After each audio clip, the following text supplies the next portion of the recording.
that Ukraine's ready to make a deal. Did President আসসালামু আলাইকুম। Zelensky tell you that personally? দ্বিতীয় মেয়াদে Trump অনেক পরিণত।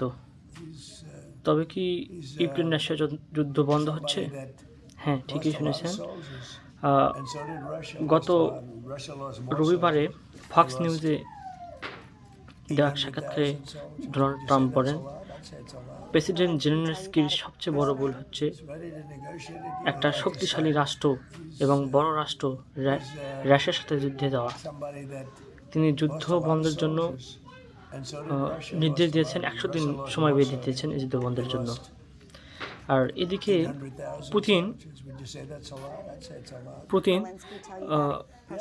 ডোনাল্ড ট্রাম্পের সাথে একমত প্রকাশ করেছেন এবং বলেছেন আমাদের যুদ্ধ বন্ধের জন্য সমঝোতা দরকার এবং প্রেসিডেন্ট ট্রাম্প চাইলে এটা করতে পারেন এবং ইনি ক্ষমতায় পূর্ব মেয়াদে থাকলে এতদিন যুদ্ধের সমস্যার সমাধান হইত। এদের মন্তব্য থেকে বোঝা যায় যে ট্রাম্প আসলে অনেক পরিণত। অনেকে এর আগে তাকে বলতো যে উনি ব্যবসায়ী, রাজনীতি বোঝেন না, উনি তৃতীয় বিশ্বযুদ্ধের কারণ হতে পারেন, উনি গ্রিনল্যান্ড দখল করবেন। আসলে মন্তব্যটা কতটুকু সঠিক সময়ই বলে দেবে। তবে আমার মনে হয় ট্রাম্প অনেক পরিণত এবং অনেক যোগ্য হয়ে এসেছে এবার দ্বিতীয় মেয়াদে।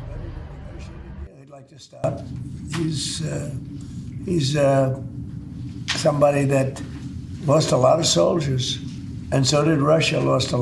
Russia lost more soldiers. They lost 800,000 soldiers. Would you say that's a lot? I'd say it's a lot.